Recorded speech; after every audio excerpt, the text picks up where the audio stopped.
What if the secret to true strength, unshakable peace, and a life of purpose lies not in the noise of the world, but in the quiet courage to walk your path alone? Welcome to Zenlight 8, where we dive deep into the timeless wisdom of Stoicism to uncover the power within you. In today's video, inspired by Marcus Aurelius, we'll explore why solitude isn't just a challenge. It's the sacred journey to discovering who you really are. Ready to ignite your inner fire? Let's begin. Solitude as the sacred journey to your truest self. Deep in the marrow of your bones, you already know a truth that hums quietly beneath the surface of your days. This life, this singular, fleeting gift, belongs to you alone. No one else can walk the miles of your journey. No one else can dream your dreams, carry your burdens, or feel the weight of your unspoken hopes. This is not a lonely truth, it's a liberating one. It's the call to step into solitude, not as a punishment, but as a pilgrimage to the heart of who you are. Solitude is not the absence of connection. It is the presence of your most honest self, unfiltered by the world's demands. It's where you strip away the masks you've worn to fit in, the expectations you've carried to please others, and the noise that drowns out your inner voice. In the sacred silence of being alone, you don't just find yourself, you forge yourself. This is the Stoic wisdom that Marcus Aurelius and the ancients understood. To walk your path alone is to claim the strength, clarity, and freedom that only comes when you dare to meet yourself face to face. Imagine for a moment a hiker standing at the edge of a vast forest. The trail ahead is unmarked, winding through shadows and light, with no companion to guide the way. The world behind is loud, full of voices telling her where to go, what to carry, how to walk. But she steps forward, alone, because she knows that the answers she seeks aren't in the chatter of the crowd. They're in the rustle of leaves underfoot, in the rhythm of her breath, in the quiet moments when she pauses to listen to her own heart. This is what solitude offers. A chance to hear the song of your soul, the one that's been playing softly all along, waiting for you to tune out the noise and listen. It's not about isolation, it's about intention. It's about choosing to walk into the unknown of yourself, not because you're lost, but because you're ready to be found. The Stoics saw solitude as a forge, a place where the raw material of your character is heated, shaped, and strengthened. Marcus Aurelius, sitting alone in his tent during long military campaigns, didn't write his meditations for applause or posterity. He wrote to wrestle with himself, to question, to reflect, to align his actions with his values. In those solitary moments, he wasn't an emperor commanding armies. He was a man seeking truth. You don't need a throne or a battlefield to do the same. Your solitude can be a quiet coffee shop corner, a morning walk before the world wakes, or the stillness of your room as the day fades. It's any space where you choose to be present with yourself, where you dare to ask, who am I when no one's watching? What do I carry that's truly mine? These questions aren't easy. They're heavy, sometimes sharp, but they're the tools that carve out your deepest strength. Think of someone like Oprah Winfrey, who rose from a childhood of hardship to become a global icon. She's spoken often about the moments of solitude that shaped her. Times when she sat with her thoughts, journaled her dreams, and faced her fears without distraction. It wasn't the applause of millions that made her who she is. It was the quiet work of knowing herself, of walking her path alone before she could lead others. Or consider a more everyday example. A single mother in a small American town, working 2 jobs to keep her family afloat. In the rare moments when the house is quiet, she doesn't reach for her phone or turn on the TV. Instead, she sits with a cup of tea, reflecting on her choices, her hopes, her resilience. In that solitude, she finds the strength to keep going, not because anyone sees her, but because she sees herself. These stories remind us that solitude isn't reserved for philosophers or celebrities. It's a universal invitation, available to anyone willing to pause and listen. In our hyper-connected world, solitude feels like a radical act. We're bombarded with notifications, opinions, and endless streams of content pulling us outward. The average American checks their phone 96 times a day, seeking connection, distraction, or validation. But what if the real connection you're craving is with yourself? What if the validation you need isn't in a like or a comment, but in the quiet nod you give yourself when you honor your truth. Solitude teaches you to stop outsourcing your worth. It's where you learn that your value doesn't depend on who's watching, what they think, or how loudly they clap. It's where you discover that you are enough, not because you've achieved something grand, but because you exist, because you're here, because you're willing to show up for yourself. This isn't to say solitude is always comfortable. Sometimes it's a mirror that shows you things you'd rather not see, doubts you've buried, regrets you've ignored, dreams you've shelved. But even those shadows are sacred. They're part of your story, not the whole of it. When you sit with them, not to judge but to understand, you begin to weave them into something stronger. You start to see that your fears don't define you. They guide you toward courage. Your pain isn't a flaw, it's a teacher. Your solitude becomes a sanctuary where you don't just confront your weaknesses. You celebrate your resilience.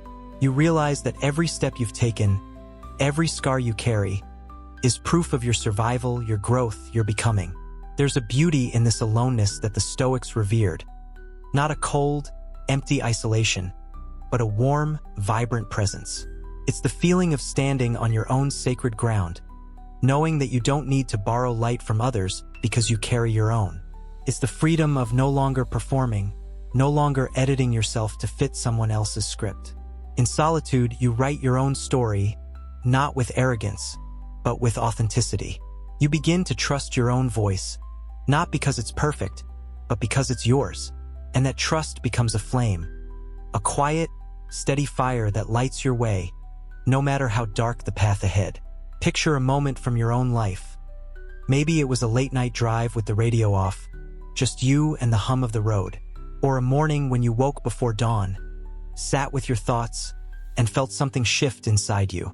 Those moments, however small, are glimpses of what solitude can be. A space where you don't just exist, but awaken. They're reminders that you don't need a crowd to feel whole. You don't need permission to be yourself. You just need the courage to step into the silence and listen. This journey into solitude is only the beginning. It's the first step toward a deeper truth, one that reveals not just who you are, but who you're meant to become. As we move forward, we'll explore how to face that truth head-on, peeling back the layers to uncover the clarity and strength waiting within. Seeking truth in the stillness. There's a moment, isn't there, when the world falls silent, and you're left with nothing but the rhythm of your own breath? It's in that stillness, that sacred pause, where the deepest truths begin to stir. Not the truths others have handed you, not the ones carved into social media feeds or shouted from billboards, but the ones that live in the quiet corners of your soul. The Stoics understood this. They knew that silence isn't empty. It's alive with questions that demand courage to ask. Who am I when no one's watching? What do I truly want, beyond the noise of expectation? These aren't casual inquiries to be brushed aside with a quick answer. They're invitations to peel back the layers of illusion, to confront the stories you've told yourself, and to build a confidence that doesn't waver when the spotlight fades. To walk your path alone is to step into the stillness, not to escape the world, but to discover the truth that anchors you within it. Imagine standing at the edge of a lake at dawn, the water so still it mirrors the sky. You toss a stone, and ripples spread, distorting the reflection. Life is like that, full of ripples from others' opinions, societal pressures, and the endless hum of distraction. But in solitude, the lake of your mind settles. The ripples fade, and what remains is clarity. This clarity isn't handed to you. It's earned through the willingness to sit with discomfort, to face the questions most people avoid. In our fast-paced American culture, where busyness is a badge of honor and silence feels like falling behind, choosing stillness is a rebellion. The saying, "I refuse to let the world define me. I will define myself." It's a declaration that your worth isn't tied to productivity or popularity, but to the quiet conviction that grows when you dare to listen to your own voice. Consider someone like Steve Jobs, who famously retreated to moments of solitude to spark his creativity. He'd walk barefoot through Stanford's campus or sit alone in his office, free from meetings and memos, letting his thoughts wander. It was in those quiet moments that he asked himself what he truly wanted, not just for Apple, but for his life's legacy. The result wasn't just innovative products. It was a vision rooted in authenticity, a refusal to chase trends for approval. Or think of a less famous example. A young teacher in Chicago, grading papers late at night in her apartment. The world is asleep, and in that silence, she journals, asking herself why she chose this path. Is it for the paycheck, the summers off, or something deeper? She realizes it's the spark in her students' eyes when they grasp a new idea. That truth, uncovered in stillness, fuels her passion to keep going, even on the hardest days. These stories show us that silence isn't passive. It's a forge where purpose is shaped. The questions you ask in solitude are sharp, like a sculptor's chisel. Who am I when no one's watching? Strip away the roles you play, parent, employee, friend, and what's left? Not emptiness, but essence. You might discover a part of you that loves to create, to write poetry no one will read, or to dream of adventures you've never voiced. You might uncover a quiet strength that doesn't need applause to stand tall. What do I truly want? This question cuts through the clutter of shoulds and musts. Maybe you've chased a career because it's what your family expected, or stayed in a relationship because it's comfortable. But in the stillness, you hear a whisper. This isn't my path. That whisper isn't failure, it's freedom. It's the courage to choose what aligns with your soul, even if it means walking a road others don't understand. In America today, we're conditioned to fear silence. The average person spends over 3 hours daily on social media, scrolling to fill the gaps where stillness might creep in. We're taught that to pause is to stagnate, that to question is to doubt. But the Stoics saw it differently. Marcus Aurelius wrote, "You have power over your mind, not outside events. Realize this, and you will find strength."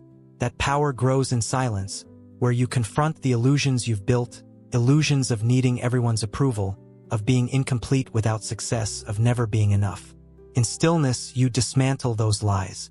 You realize you're not defined by your job title, your bank account, or the likes on your latest post. You're defined by the values you choose to live by, the integrity you cultivate when no one's watching.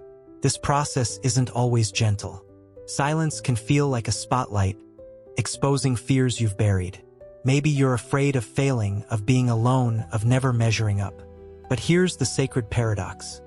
By facing those fears, you rob them of their power. You begin to see them not as chains, but as teachers. A friend of mine, a veteran who served in Afghanistan, once told me about his nights alone after returning home. The silence was heavy, filled with memories he didn't want to face. But instead of numbing them with alcohol or noise, he started writing letters to himself. Not to send, but to understand. In those quiet hours, he rediscovered a resilience he thought the war had stolen. He found a truth. He was more than his trauma, more than his medals. That truth became his anchor, guiding him to a life of purpose as a mentor to other veterans. Solitude also teaches you to trust your own compass. In a world obsessed with external validation, it's easy to let others steer your course. Parents, peers, or even strangers online. But when you're alone, there's no one to defer to. You have to decide what matters. This builds a confidence that's not loud or boastful, but steady, like a lighthouse standing firm against the waves. It's the kind of confidence that lets you say no to what doesn't serve you, to walk away from toxic patterns, to pursue a dream even if it's unconventional. It's the confidence of knowing that your truth is enough, not because it's perfect, but because it's yours. This stillness isn't a destination. It's a practice. Start small. 10 minutes a day with no phone, no music, just you and your thoughts. Sit on your porch, watch the clouds shift, and let your mind settle. Ask those hard questions and don't rush the answers. Journal them not to impress but to explore. Over time, you'll find that silence becomes less daunting, more like a trusted friend. You'll hear your own voice growing clearer, stronger, guiding you toward choices that feel right, not just easy. You'll build a confidence that doesn't crumble when the world turns its back, because it's rooted in the truth you've uncovered within. The beauty of this journey is that it's yours alone, yet it connects you to something universal. Every person who's ever dared to sit in silence, whether a philosopher like Marcus Aurelius or a neighbor down the street, has felt the same stirring. It's the human longing to know ourselves, to live authentically, to leave a mark that's true. In that stillness, you don't just find answers, you find the courage to live them. You begin to build something unshakable, a foundation that no storm can topple. But to hold that foundation steady, you need more than truth. You need a fortress within, a place where no external force can touch you unless you allow it. Building the inner citadel. If solitude is where you uncover your truth, then the inner citadel is where you protect it. The Stoic philosopher Epictetus, born a slave and later freed, knew this better than most. He taught that true strength lies not in controlling the world around you, but in guarding the fortress of your soul. A place so sacred, so sovereign, that no one can breach it unless you hand them the key. This citadel isn't built of stone or steel, but of self-awareness, boundaries, and an unwavering belief in your own worth. To walk your path alone is to learn how to construct this fortress, brick by brick, not to shut others out, but to keep your essence intact. It's to stand firm in your values, to trust your own light, and to find a peace that no external chaos can shake. Picture a lighthouse on a rocky coast, battered by waves yet standing tall. The storms come, criticism, rejection, failure. But the lighthouse doesn't crumble because its foundation is deep, its purpose clear. Your inner citadel is that lighthouse. It's the part of you that remains steady when life tries to pull you under. In a culture that often measures worth by external markers, your job, your followers, your net worth, building this citadel is a radical act of self-love. The saying, "I am enough not because of what I have, but because of who I am." It's choosing to define yourself by your principles, not by the applause or silence of others. Epictetus's life was a testament to this. Enslaved for years, he had no control over his body or circumstances, yet he cultivated a mind so free that no chains could bind it. When he was freed, he didn't seek wealth or fame. He taught others to find the same freedom within. His inner citadel was his refuge, a place where he decided what mattered: virtue, integrity, resilience, regardless of what the world threw at him. You don't need to face such extremes to learn from him. Your citadel can be built in the everyday moments. When you choose honesty over convenience, when you say no to a draining commitment, when you forgive yourself for a mistake instead of letting shame define you. Building this fortress starts with boundaries, not walls to isolate, but fences to protect your peace. In America, where people-pleasing is practically a national pastime, setting boundaries feels uncomfortable, even selfish. But it's the opposite. It's a declaration of self-respect. Think of a nurse in a busy ER, constantly giving to patients, colleagues, family.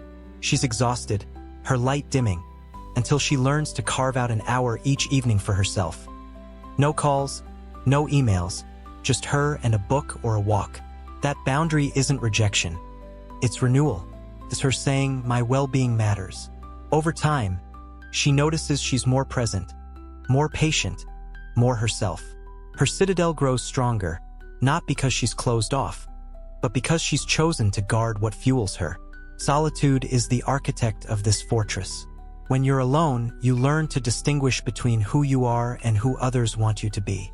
You start to hear the subtle ways you've given away your power, saying yes when you meant no, chasing approval to feel worthy, shrinking your dreams to fit someone else's comfort. In the quiet, you take those moments back. You begin to trust your own judgment, not because it's infallible, but because it's yours to refine. This trust becomes a cornerstone of your citadel, a foundation that holds steady even when life shakes you. Consider the story of Maya Angelou, whose inner strength carried her through unimaginable hardship, abuse, racism, poverty. In her moments of solitude, writing in hotel rooms or reflecting in silence, she built a citadel of resilience. Her words, like, "You may trod me in the very dirt, but still, like dust, I'll rise," weren't just poetry. They were the bricks of her fortress, forged in the quiet where she reclaimed her worth. Or think of a college student in a small Midwestern town, feeling lost in a sea of expectations. He's studying engineering because his parents dreamed of stability, but his heart pulls toward music. Alone in his dorm, he picks up his guitar not to perform but to feel. In those solitary notes, he builds a citadel of courage, one that gives him the strength to have an honest conversation with his family, to pursue a path that's his own. This fortress isn't about invulnerability, it's about sovereignty. It's knowing that your peace doesn't depend on someone else's presence, approval, or absence. In a world where relationships often define us, this is revolutionary. A friend once shared how she rebuilt her citadel after a painful breakup. For months, she felt untethered, her worth tied to someone who was gone. But in her evenings alone, journaling and meditating, she began to ask, "What do I value? What makes me whole?" She discovered a love for painting, a passion she'd forgotten. Each brushstroke was a brick, each quiet moment a step toward trusting herself again. Her citadel didn't make her cold. It made her radiant, able to love without losing herself. Building this fortress also means embracing discomfort as a teacher. Solitude can feel raw, especially when it reveals parts of you you've avoided: doubts, insecurities, regrets. But those aren't breaches in your walls. They're opportunities to reinforce them. When you sit with your fears instead of running, you learn they're not as solid as they seem. When you forgive yourself for past mistakes, you lay a stronger foundation. This is the Stoic discipline of self-mastery, not perfection but progress. It's the slow, sacred work of becoming someone who can weather any storm, not because you're untouchable, but because you're anchored. In practice, this might look like daily rituals. A morning walk where you reflect on your values, a notebook where you write what you're grateful for, a quiet hour where you ask, "What did I do today that felt true?" These aren't chores, they're acts of devotion to yourself. They're how you fortify your citadel, not with arrogance, but with humility. You learn to carry your worth like a flame, one that no wind can extinguish. And when the world tries to pull you off course, when it tempts you with praise or wounds you with criticism, you return to your fortress, where your truth remains untouched. This inner citadel is your greatest ally, but it's only the beginning of what solitude can teach. As you strengthen your foundation, you prepare to look deeper, to confront the raw reflection of yourself in the mirror of silence. A mirror that reveals not just who you are, but who you're capable of becoming. The honesty of solitude's mirror. There's a moment when you're alone. No distractions, no audience, just you and the quiet. That feels like stepping in front of a mirror. Not the kind that shows your face, but the kind that reveals your soul. In that raw, unfiltered reflection, you see everything. The wounds you've hidden, the fears you've dodged, the dreams you've buried under layers of practicality. It's not always a gentle sight. Sometimes it's jagged, uncomfortable, even piercing.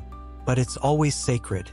This is the mirror of solitude, the one Marcus Aurelius turned to night after night, not to judge himself, but to understand. He didn't write his meditations to impress the world. He wrote to hold himself accountable, to sift through his thoughts and align his life with truth. When you walk your path alone, you step into that same mirror, not to dwell on flaws, but to begin the quiet, courageous work of becoming your truest self, the version of you that doesn't need applause to shine. This mirror doesn't lie.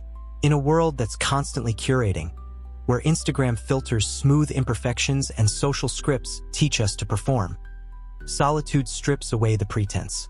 It's just you, without the armor of company, without the validation of likes or nods. You can't hide from what you see. The insecurities you've masked with busyness, the regrets you've pushed down with distraction, the aspirations you've silenced because they felt too big. But here's the beauty. This honesty isn't punishment, it's liberation. It's the starting point of transformation. When you dare to look, really look, you realize that those wounds aren't signs of weakness. They're proof of survival. Those fears aren't chains. They're signposts pointing toward growth. Those dreams aren't foolish. They're the embers of your purpose, waiting for you to fan them into flame. Marcus Aurelius understood this. As Rome's emperor, he could have drowned in flattery or power, but he chose solitude to stay grounded. Alone in his tent, far from the palace, he journaled questions that cut to the core. Am I living with virtue? Am I swayed by ego? What matters when the noise fades? His reflections weren't for show. They were his mirror, his way of ensuring he didn't lose himself to the crown. You don't need to rule an empire to do the same. Your mirror might be a notebook you scribble in at dawn, a walk through a park where you let your thoughts unravel, or a quiet moment on your couch, staring at the ceiling as truths rise to the surface. What matters is that you show up, ready to see yourself as you are, not as the world wants you to be. Think of someone like J.K. Rowling, who wrote the first Harry Potter book in solitude, often in Edinburgh cafes, scraping by as a single mother. In those quiet hours, she faced more than just her manuscript. She faced herself. The rejection letters piled up, the doubts crept in, but in her aloneness, she saw her dream clearly, to tell a story that mattered. That clarity, born in solitude's mirror, didn't just create a global phenomenon. It created a woman who trusted her vision, no matter who doubted it. Or consider a more ordinary hero. A barista in Seattle, working early shifts to pay for community college. In the quiet of his apartment after work, he sits with a sketch pad, drawing designs he's too shy to share. Alone, he sees his fear of failure, his longing to be an artist, his worry that he's not good enough. But instead of turning away, he keeps sketching. Each line is a step toward honesty, a recognition that his creativity is worth nurturing, even if no one sees it yet. These stories remind us that solitude's mirror isn't reserved for the famous. It's for anyone brave enough to look. In America, we're taught to avoid this kind of raw reflection. We fill our days with noise, podcasts, notifications, Netflix binges, to keep the mirror at bay. The average American spends over 7 hours a day on screens, chasing distraction to avoid discomfort. But discomfort is where growth begins. When you sit alone, without a phone to numb you or a crowd to affirm you, you start to see the patterns you've ignored. The way you say yes to please others, the goals you've abandoned because they scared you, the self-doubt you've let define you. It's not easy to face these truths. They can sting like touching a bruise, but they also awaken something, a quiet resolve to change, to heal, to become. This honesty reshapes you. Take the wounds you see in solitude's mirror. Maybe it's a childhood memory of being overlooked, or a recent failure that still burns. Instead of burying it, you trace its edges. You ask, where did this come from? How has it shaped me? You might realize that rejection taught you resilience, that failure showed you what you value. These aren't just scars, they're stories, chapters in the book of you. By seeing them clearly, you reclaim their power. You turn pain into purpose, not by pretending it didn't happen, but by honoring what it taught you. A friend of mine, a therapist in New York, once shared how she used solitude to heal from burnout. Alone in her tiny apartment, she journaled about her exhaustion, her fear of letting clients down. In that mirror, she saw her strength, her empathy, her grit, and rebuilt her practice with boundaries that let her thrive. Her solitude didn't erase her wounds. It made them part of her wisdom. Then there are the dreams you uncover, the ones you've tucked away because they felt impractical or risky. In solitude, they come alive. Maybe you've always wanted to start a small business, to write a novel, to travel somewhere wild. Alone, you see why you hesitated, not because you can't, but because you've been waiting for permission. Solitude gives you that permission. It whispers, this is yours to chase. It's where you start to believe that your dreams aren't frivolous. They're your compass, guiding you toward a life that feels true. I know a guy, a mechanic in Texas, who spent years fixing cars to pay the bills but dreamed of being a chef.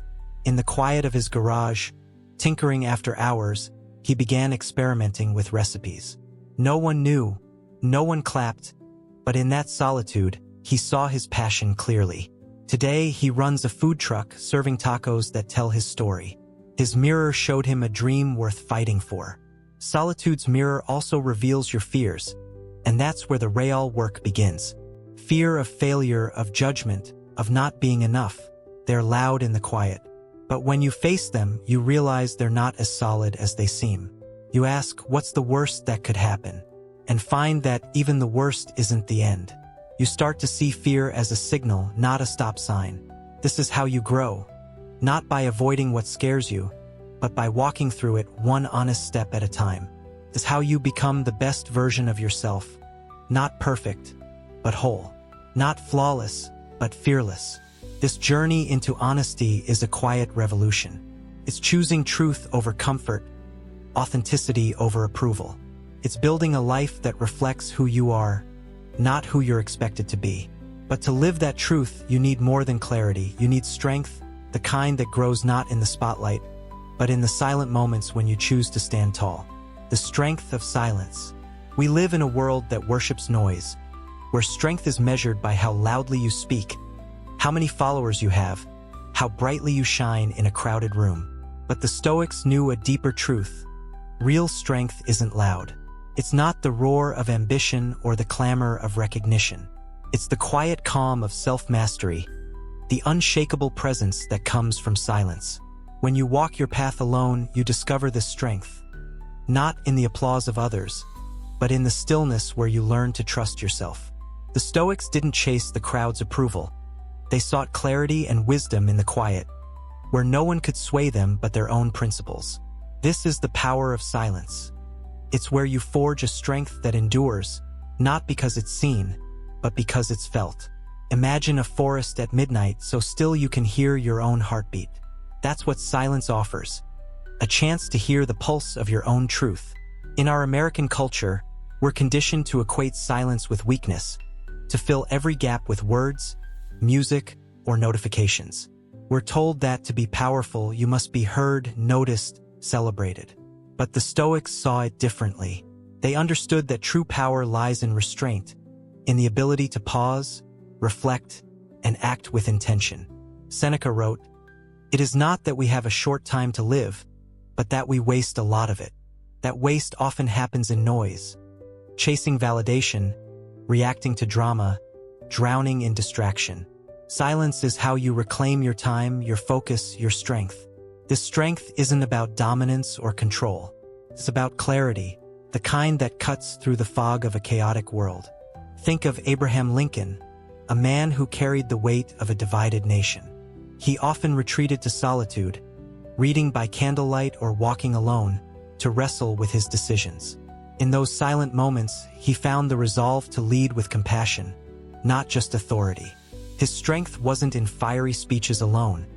It was in the quiet conviction that guided them. Or picture a single dad in Atlanta, raising 2 kids while working nights. After they're asleep, he sits on his balcony, no phone, just the city's hum. In that silence, he reflects on his choices, his sacrifices, his love for his children.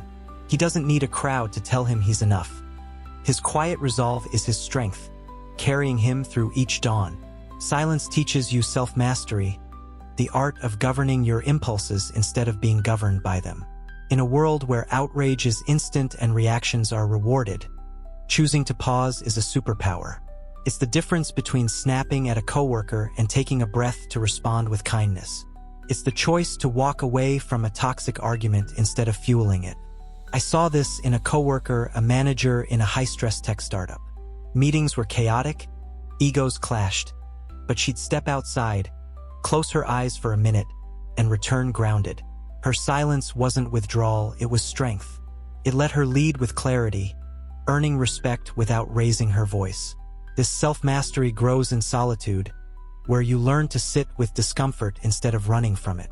Maybe it's the urge to check your phone when you're bored, or the temptation to vent when you're angry. In silence, you observe those impulses without acting on them. You realize you're not your urges, you're the one who chooses. This builds a strength that's not brittle or showy, but deep, like the roots of an oak. It's the strength to say no to what doesn't align with your values, to keep going when others quit, to believe in yourself when no one else does. Silence also sharpens your wisdom. Without the crowd's chatter, you hear your own thoughts clearly. You start to notice what matters: kindness over popularity, integrity over success, purpose over praise. The Stoics use silence to reflect, not just on their actions, but on their motives. Why did I do that? Was it for truth or for ego? These questions, asked in quiet, lead to insights that noise can't offer. A student I know, studying law in Boston, felt overwhelmed by competition. She started spending Sunday mornings alone, no study groups, just her and a notebook. In that silence, she realized she didn't want to chase prestige. She wanted to defend the voiceless. That clarity, born in quiet, became her strength, guiding her career with purpose. In America, where hustle culture glorifies being on 24/7, silence feels like rebellion. But it's a rebellion worth fighting. It's choosing to turn off the TV, put down the phone, and sit with yourself. First, it's strange, your mind races, boredom creeps in. But stay with it. Let the discomfort pass like clouds. Soon, you'll find a calm that's not empty, but full of insight, full of you. Try it. Spend 15 minutes a day in silence, maybe watching the sunrise or lying in bed before sleep. Ask yourself what felt true today, what didn't. Don't force answers, just listen. Over time, you'll feel a strength growing, not loud, but steady. It's the strength of someone who doesn't need to shout to be heard, because their presence speaks. This silent strength is what sets you apart. While others chase fleeting validation, you build something lasting. While others react, you respond. While others seek approval, you seek truth. It's not about rejecting the world. It's about returning to its stronger, clearer whole. But to carry this strength forward, you need to let go not of love or joy, but of the illusions that hold you back.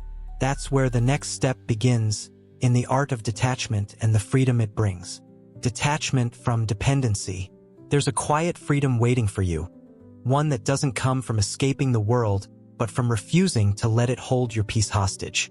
This is the Stoic art of detachment, not a cold rejection of love or joy, but a deliberate choice to anchor your happiness within yourself. It's about stepping back from the need for constant reassurance, the craving for approval, the illusion that your worth depends on someone else's nod or presence. To walk your path alone is to learn this sacred skill, to live in alignment with your own values, to pursue your purpose without bending to external pressures, to find a calm so deep that no storm can uproot it. Detachment doesn't mean you stop caring. It means you start trusting yourself to carry your own light, to be whole without needing the world to complete you. In our American culture, we're taught to tie our happiness to outcomes. Better jobs, bigger houses, more likes, stronger relationships. We chase these things, believing they'll fill the quiet ache inside. But what happens when they don't? When the promotion doesn't satisfy, when the relationship fades, when the applause dies down? The Stoics, like Seneca and Epictetus, saw through this trap. They believed that true happiness, eudaimonia, the good life, comes from virtue alone, from living according to your principles, not from clutching at fleeting externals. Detachment is how you reclaim your power. It's saying, my peace is mine to cultivate, not the world's to grant. It's choosing to stand on your own sacred ground, not because you're alone, but because you're enough. Picture a kite soaring high above a field. It dances with the wind, vibrant and free, but it's tethered to a string. Without that anchor, it would crash. Your values are that string, grounding you no matter how fiercely life's winds blow. Detachment doesn't mean cutting yourself off from the world. It means tying your joy to what's within your control. Your integrity, your effort, your truth. This is harder than it sounds in a society that thrives on comparison. Scroll through social media, and you're bombarded with curated lives. Vacations you can't afford, successes you haven't matched, love stories that make yours feel small. It's easy to feel less than, to think, if only I had that, I'd be happy. But detachment flips the script. It asks, what do I value? What makes me whole? And suddenly, the noise fades. You stop measuring your life by someone else's highlight reel. Consider someone like Nelson Mandela, who spent 27 years in prison yet emerged with a heart unbroken. In the solitude of his cell, he practiced detachment, not from hope or love, but from bitterness, from the need to control what he couldn't. He focused on what was his dignity, his vision for justice, his refusal to hate. That inner anchor let him lead a nation without losing himself to anger. Or think of a more everyday example. A graphic designer in Los Angeles, stuck in a job that drains her. She's tempted to stay for the paycheck, the status, the approval of her peers. But in her quiet evenings, sketching for herself, she detaches from those externals. She asks, what's my purpose? And realizes it's creating art that speaks truth. She quits, takes freelance gigs, and builds a life that's hers. Not perfect, but authentic. Her detachment isn't indifference. It's courage, the kind that lets her live for herself, not for others' expectations. Detachment starts in solitude, where you learn to sit with your longings without rushing to fill them. Maybe you feel the itch to text someone for validation, to scroll mindlessly to numb a bad day, to say yes to a draining invitation just to feel included. In the quiet, you pause. You ask, what do I really need? Not attention, but alignment. Not applause, but authenticity. This pause is where you take back your power. You realize that your happiness doesn't hinge on someone else's response, that your worth isn't a negotiation. A friend of mine, a teacher in Chicago, learned this after years of people-pleasing. She'd stay late for colleagues, say yes to every favor, until she was exhausted. One night, alone with a cup of tea, she journaled, "Why do I need their approval?" In that silence, she saw her value, her kindness, her passion didn't depend on others' gratitude. She started setting boundaries not to push people away, but to protect her light.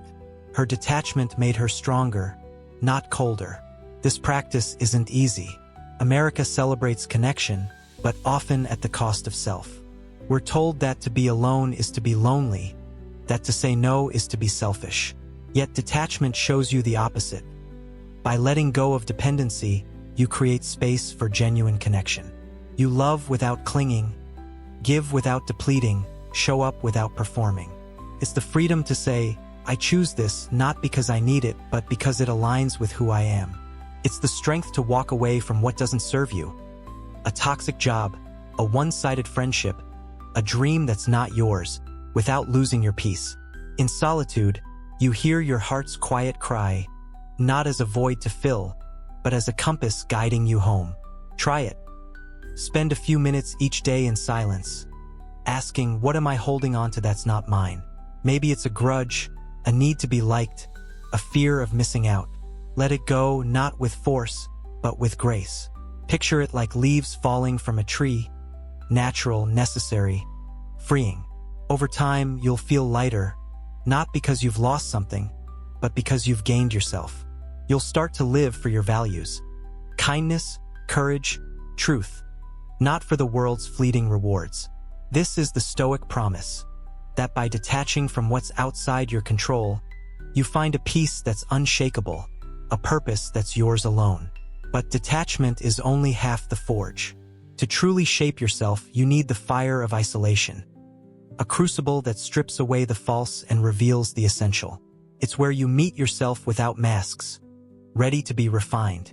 Isolation as the forge of character. Isolation often feels like a word dipped in shadow, something to avoid, to fear, something that whispers of loneliness or loss. But the Stoics saw it differently. They saw isolation not as punishment, but as purification, a sacred fire that burns away the superficial and tempers what's true. When you walk your path alone, you step into this forge, not to be broken, but to be rebuilt. In the quiet weight of isolation, you learn to separate what's essential from what's performative, to face yourself without the masks you wear for the world. It's where you shed the illusions, approval, status, busyness, and discover a character so strong it can carry you through any storm. Isolation isn't exile. It's the crucible where your soul is shaped, where you become not just who you are, but who you're meant to be. Picture a blacksmith at work, hammer striking steel in the glow of a furnace. Each blow sparks, each heat transforms, until what was raw becomes refined. Isolation is that furnace for your character. It strips you down to the bone, not to expose weakness, but to reveal strength. In our connected world, we rarely face true aloneness. We're surrounded by voices, friends, colleagues, strangers online, telling us who to be, what to want. But in isolation, those voices fade. There's no one to impress, no expectations to meet, just you and the truth.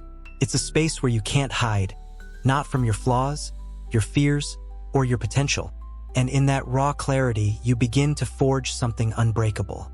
The Stoics embraced this. Epictetus, once a slave, found freedom in his mind long before his body was freed. In moments of isolation, he honed his principles, learning to distinguish what was his thoughts, his choices, from what wasn't, his chains, his status. Marcus Aurelius, ruling an empire, sought isolation to stay human, reflecting alone to ensure power didn't corrupt him. Their aloneness wasn't emptiness. It was a workshop, a place to build resilience, wisdom, and purpose. You don't need their trials to learn this. Your isolation might be a weekend without plans, a night without your phone, a solitary hike in the mountains. What matters is what you do with it. Do you numb it with distraction, or do you use it to grow? Think of someone like Frida Kahlo, whose art was born in the isolation of pain. Bedridden after a bus accident, she painted alone, turning her suffering into self-portraits that bared her soul. In that aloneness, she didn't just survive, she created. Her isolation was her forge, shaping her into an artist whose honesty still speaks. Or consider a quieter story. A firefighter in Denver, off-duty after a grueling shift. He sits in his backyard, no radio, no TV, just the stars. In that isolation, he thinks about the lives he's saved, the ones he couldn't.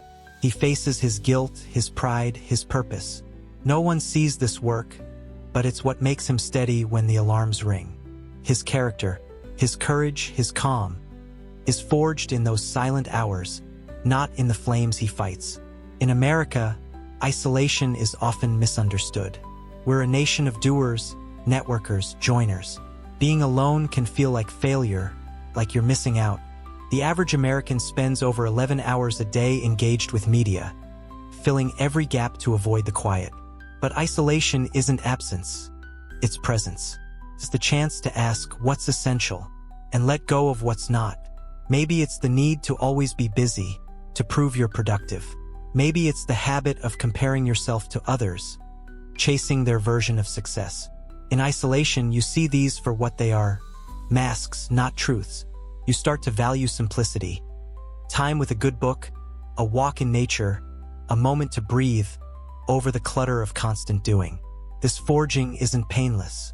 Isolation can feel heavy, like a spotlight on your doubts. You might face memories you've avoided, choices you regret, dreams you've let fade. But that heaviness is the hammer's strike, shaping you. A colleague of mine, a nurse in Boston, went through a divorce that left her feeling lost. For months, she avoided being alone, filling her days with work and friends. But one winter, she rented a cabin in Maine, just her and the snow. In that isolation, she cried, wrote, walked. She faced her anger, her loneliness, her strength. She came back not fixed, but forged, clearer about who she was, ready to rebuild her life. Her aloneness wasn't a wound, it was a workshop. Isolation also clarifies your purpose. Without the world's noise, you hear what drives you. Not what's trendy, not what's expected, but what's yours. Maybe it's teaching kids to read, building a community garden, or just being a better friend. In the quiet, these desires become vivid, like stars against a dark sky. You realize they don't need to be grand to be meaningful. I know a retiree in Florida who, after years in corporate life, felt aimless. He started spending mornings alone, reading philosophy and journaling. In that isolation, he discovered a love for volunteering at a local shelter. No one gave him a medal, but his purpose, helping others, became his strength, his character's core. This forge is yours to enter. Try it. Carve out a day or even an hour with no distractions. Sit with yourself. Ask what's true for me, what's false. Don't judge, just listen. Let the answers come slowly, like water settling. You'll start to see what matters. Your values, your passions, your truth. You'll feel your character taking shape, not soft or brittle, but tempered, ready for life's heat. This is the Stoic gift of isolation. It doesn't isolate you from the world. It prepares you to meet it, whole and unafraid. But forging character is only the beginning. To truly grow, you need to know yourself, not just your surface, but your depths. That journey inward, the quest for self-discovery, is where the next chapter unfolds. Self-discovery as the seed of growth. There's a quiet truth humming beneath the surface of your life, one the Stoics cherished. To know others is intelligence, but to know yourself is wisdom. This isn't a casual observation.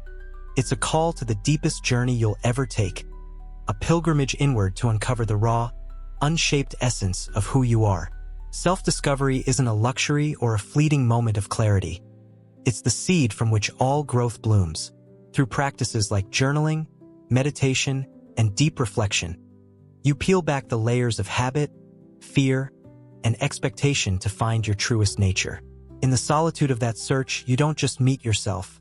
You begin to shape a life guided by your own truth, a life that resonates with purpose and authenticity. To walk your path alone is to plant this seed, to nurture it with courage, and to watch it grow into a strength that no external force can uproot.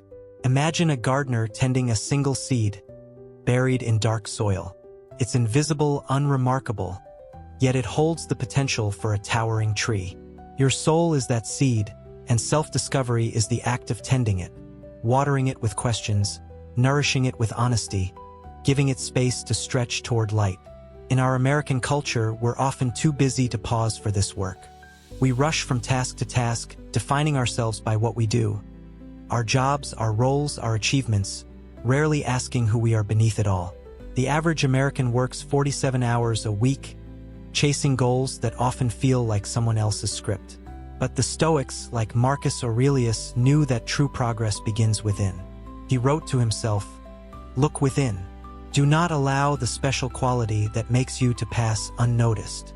That quality, your unique essence, waits in the quiet, ready to be uncovered through deliberate, solitary effort. Self-discovery starts with curiosity, not judgment. Sitting alone and asking, who am I when the world isn't watching? Not the you who performs for colleagues or curates posts for strangers, but the you who dreams, fears, hopes. This question isn't answered in a day. It's a lifelong conversation. Journaling is one way to begin. Picture Marcus Aurelius, Emperor of Rome, scribbling thoughts by lamplight, not to impress, but to understand. His meditations were private, a dialogue with his soul. You can do the same with a notebook and a pen, writing whatever rises, doubts, joys, questions. A barista in Portland told me she started journaling after a breakup, not sure what she'd find. First, it was messy, anger, sadness, confusion. But over months, she saw patterns. A love for teaching, a fear of failure, a dream to open a community art space. Her journal wasn't just paper, it was a map, guiding her to a life that felt like hers. Meditation is another tool, a way to listen without forcing answers. In America, meditation might seem like a trend. Apps like Headspace boast millions of users, but its roots run deep in Stoic practice. Epictetus taught that stillness clarifies the mind, letting you see your thoughts without being swept away. Try it. 5 minutes a day, sitting quietly, noticing your breath. At first, your mind might race, bills, deadlines, that awkward conversation. But with time, the noise settles. You start to hear your deeper voice, the one that knows what you value. Maybe connection, creativity, or justice. A friend of mine, a firefighter in Miami, started meditating after a tough call left him shaken. Alone in his backyard, he'd sit, breathe, and let the chaos fade. In that stillness, he rediscovered his why. Not just to save lives, but to be a steady presence for his community. His meditation wasn't escape. It was excavation, unearthing a purpose that fueled him. Deep reflection ties these practices together, turning fleeting thoughts into lasting insights. It's asking, what do I believe? Not because I was taught, but because it rings true. This isn't about rejecting tradition. It's about testing it. Maybe you grew up believing success means wealth, but in solitude, you realize it's about impact. Or you thought strength means never crying, but reflection shows it's embracing vulnerability. Consider someone like Oprah Winfrey, whose journey from poverty to global influence was shaped by self-discovery. In quiet moments, journaling, reflecting, she asked what drove her. Not fame, but connection. Not power, but truth. That clarity didn't come from crowds. It came from her willingness to look inward, alone. Or think of a college student in Ohio, studying business to please his parents. Alone in his dorm, he reflects, why am I here? He realizes he loves history, not spreadsheets.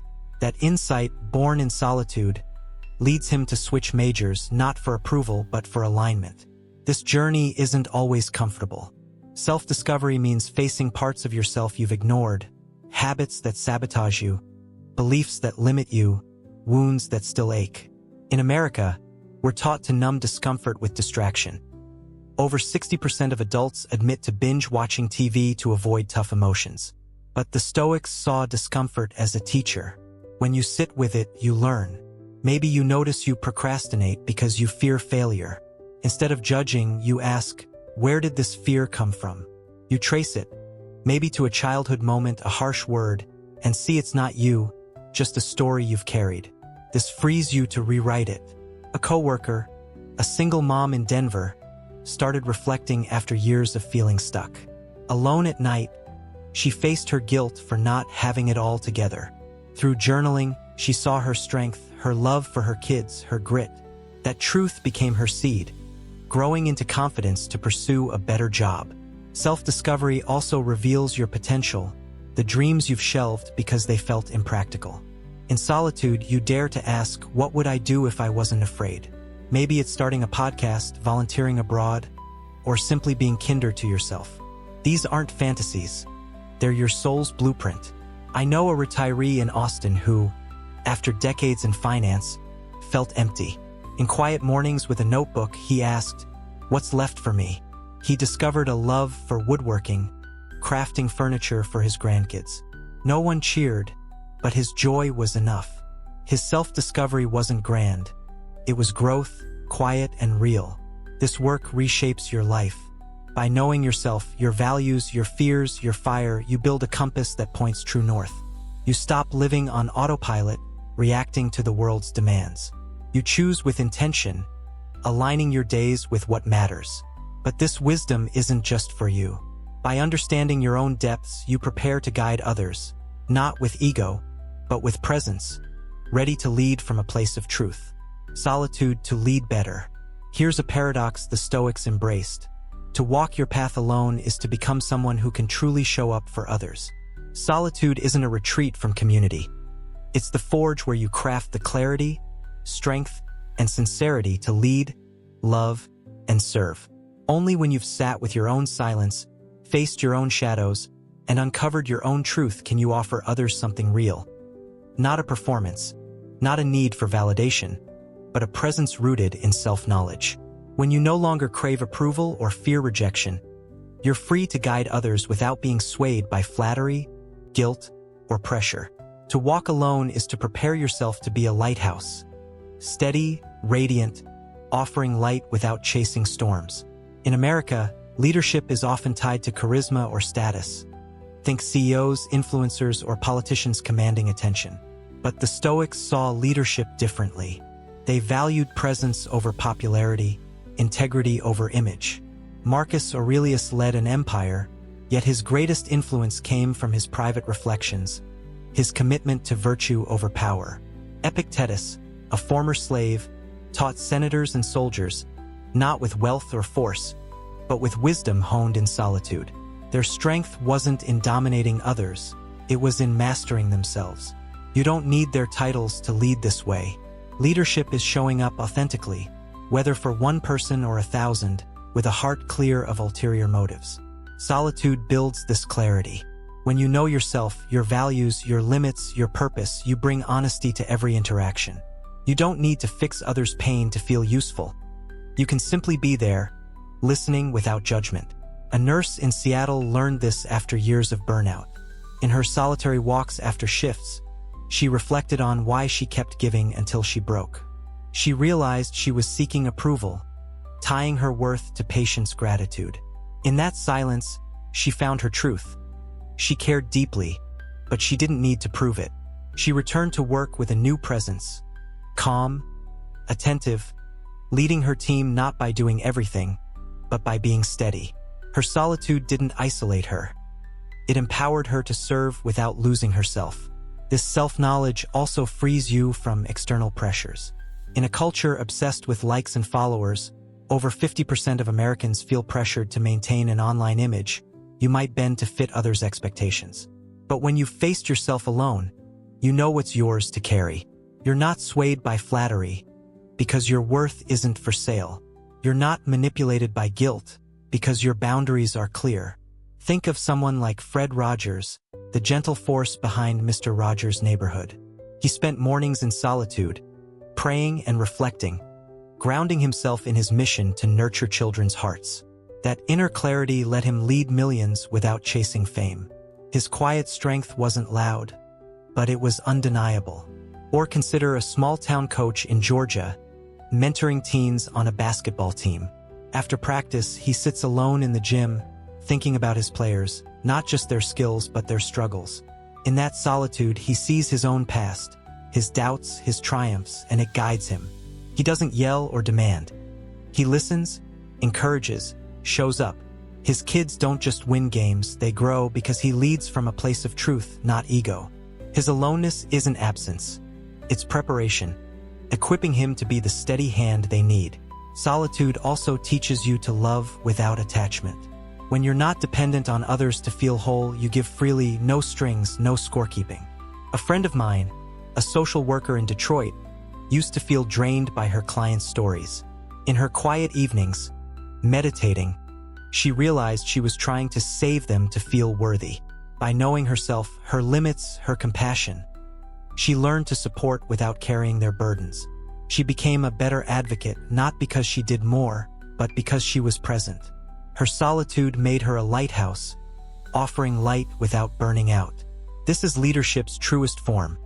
Not control, but influence. Not noise, but resonance. You lead a friend by listening when they're lost, a colleague by staying calm in chaos, a stranger by sharing a kind word. But it starts with you knowing your heart so you can meet others where they are. In America, where hustle often overshadows heart, this feels revolutionary. Is choosing depth over flash, service over spotlight. Try it. After a day alone, reflecting on what drives you, notice how you show up for others.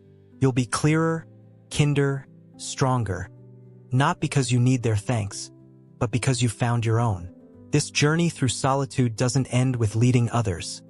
It circles back to you, to the unshakable center you've built. That center, forged in silence and truth, is where your deepest strength lies, ready to carry you forward. The unshakable center. There's a place within you, steady as the earth beneath a storm, where peace burns quietly no matter what chaos swirls outside. This is the unshakable center the Stoics revered, a sanctuary of self-mastery and fidelity to principle that holds you firm when life's winds howl. It's not a shield against feeling, but a root that keeps you grounded. Not a denial of hardship, but a refusal to let it define you. The Stoics, like Marcus Aurelius and Epictetus, taught that true strength lies not in bending the world to your will, but in anchoring your soul to what you can control. Your thoughts, your choices, your values. When you walk your path alone, you build this center, not to escape life's GI storms, but to stand tall through them, radiating a calm that no external force can steal. This is the Stoic promise, that by cultivating an inner sanctuary, you find a peace that endures, a presence that speaks louder than any shout. Imagine a lighthouse on a jagged coast, its beam cutting through fog and tempest. Waves crash, winds rage, but the lighthouse stands. Its foundation deep, its light unwavering. Your unshakable center is that lighthouse, built not of stone but of clarity, forged in the quiet moments when you choose principle over impulse, truth over comfort. In our American culture, we're taught to seek stability outside, through wealth, status, or relationships. We chase promotions, followers, or perfect homes, believing they'll anchor us. But when the job falters, the likes fade, or the house feels empty, what then? The Stoics knew that external things are fleeting, like sand slipping through your fingers. Your center, though, your commitment to integrity, kindness, courage, is rock solid, a foundation no storm can erode. Marcus Aurelius, ruling an empire amid war and plague, found this center in his solitary reflections. He wrote, "You have power over your mind, not outside events. Realize this, and you will find strength." His words weren't theory, they were practice, a nightly return to his values to stay steady when Rome trembled. You don't need an empire to do the same. Your center grows in everyday choices. When you pause before reacting to an insult, when you choose honesty over ease, when you keep going despite doubt. These moments, often unseen, are the bricks of your sanctuary, each one laid with intention, each one proof of your resilience. Consider someone like Viktor Frankl, the Holocaust survivor who found meaning in unimaginable suffering. In the isolation of concentration camps, stripped of everything, he built an inner center. His belief that life's meaning could endure any horror. That center let him not just survive, but inspire millions through his book Man's Search for Meaning. Or think of a quieter story. A single mother in Nashville, working 2 jobs to support her kids. After long days, she sits alone, not scrolling or stressing, but breathing, reflecting. She asks, "What keeps me going?" and finds her answer: love for her children, faith in herself. That center, her quiet resolve, carries her through exhaustion, not because life is easy, but because she's rooted in what matters. These stories show that your center isn't reserved for heroes. It's for anyone willing to choose what's true over what's loud. Building this center starts in solitude, where you learn to let go of what you can't control. In America, we're conditioned to fight for control over our image, our outcomes, even others' opinions. Over 70% of Americans report feeling stressed about things beyond their influence, like politics or social media. But the Stoics taught a different way. Focus on your response, not the chaos. When you're alone, you practice this. Maybe you're upset about a coworker's slight or anxious about a deadline. Instead of spiraling, you sit with it. You ask, what's mine to do? You realize the slight isn't your worth, the deadline isn't your identity. This shift doesn't erase problems. It frees you to face them with clarity, not panic. This clarity becomes your strength. It's the calm that lets you listen when others lash out, the resolve that keeps you working toward a goal when no one cheers, the courage to forgive yourself when you stumble. I know a teacher in Chicago who found this center after years of feeling overwhelmed. In her quiet mornings, journaling before her kids woke, she reflected on what she could control: her patience, her effort, her love for teaching. That center didn't make her classroom perfect, but it made her steady. Her students felt it, her colleagues leaned on it. Her solitude wasn't retreat. It was renewal, building a peace that held firm through chaos. Your center also grows through fidelity to principle. The Stoics believed that virtue, justice, wisdom, courage, temperance was enough for happiness. In a world obsessed with results, this feels radical. Picture a small business owner in Denver, struggling to keep his bookstore open. Online giants loom, profits dip, but in his quiet evenings, he reflects. Why do I do this? It's not just money, it's community, stories, connection. That principle, his love for what books bring, becomes his center. He keeps going not for fame, but for truth. His store may never make millions, but his life feels rich because he's aligned with what endures. This alignment isn't instant. It's a practice nurtured in silence. Try it. Each day, carve out a moment. Maybe at sunrise, maybe before bed, to ask, did I live my values today? Don't judge, just notice. Maybe you were kind when it was hard, or honest when it cost you. Those choices are your center's roots, reaching deeper with each act. Over time, you'll feel it. A quiet hum in your chest, a knowing that says, I'm here and I'm enough. It's not loud or flashy, but it's unshakable, like a tree that bends with the wind but never breaks. In our hyper-connected world, this center is your refuge. When social media screams for your attention, over 3 billion posts shared daily, you return to your principles. When news cycles churn fear, you return to your choices. When life feels unfair, you return to your truth. This is the Stoic gift, a peace that doesn't depend on circumstances, a strength that doesn't need validation. You become someone who doesn't just survive storms, you thrive through them, not because you're untouched, but because you're anchored. This journey we've walked together, through solitude, truth, resilience, and self-discovery, isn't just a philosophy. It's a map to your own heart, a guide to building a life that's yours, not borrowed or performed. We began in the sacred aloneness where you meet your truest self, unfiltered by the world's noise. In the stillness, you uncovered truths that cut through illusion, asking who you are when no one's watching. You built an inner citadel, a fortress of self-respect that no external force can breach. Through solitude's mirror, you faced your wounds and dreams with honesty, starting the work of becoming your best self. In silence, you found strength, not the loud kind, but the steady calm of self-mastery. You learned to detach, not from love, but from dependency, anchoring your peace within. Isolation forged your character, burning away the false to reveal what's essential. Self-discovery planted the seed of growth, guiding you to wisdom through reflection. In solitude, you prepared to lead not with ego, but with presence, ready to serve from a place of truth. And now, with an unshakable center, you stand rooted, not swayed by storms but strengthened by them, carrying a light that shines because it's yours. This path isn't about retreating from the world. It's about returning to it whole. Every step you take alone builds a strength that ripples outward, touching lives you may never know. You become a quiet force, not because you demand attention, but because you embody clarity, courage, authenticity. The Stoics didn't seek followers. They sought truth, and in doing so, they changed the world. You can too, not by being louder, but by being truer. This journey never ends. It deepens with each choice, each moment you choose to show up for yourself.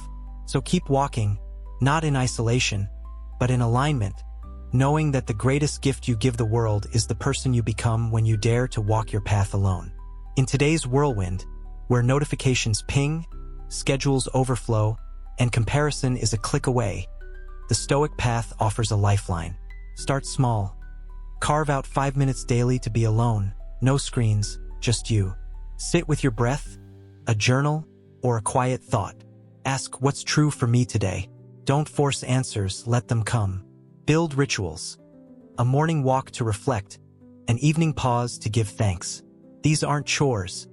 They're anchors, grounding you when life pulls. Say no to what drains you. Endless scrolling, toxic ties, or goals that aren't yours. Say yes to what aligns. A kind word, a bold dream, a moment to rest. Forgive yourself when you falter. Growth isn't perfect, it's persistent. Above all, trust your inner voice. It's wiser than the crowd's roar. In a world that measures you by output, measure yourself by intention. Live simply, love deeply, and let your peace be your power. If this journey resonates with you, join us at Zenlight 8, where we explore the timeless wisdom of Stoicism to light your path. Subscribe, hit the bell, and let's keep walking together. In the comments, share one word that captures your spark from this story. Mine's stillness. What's yours?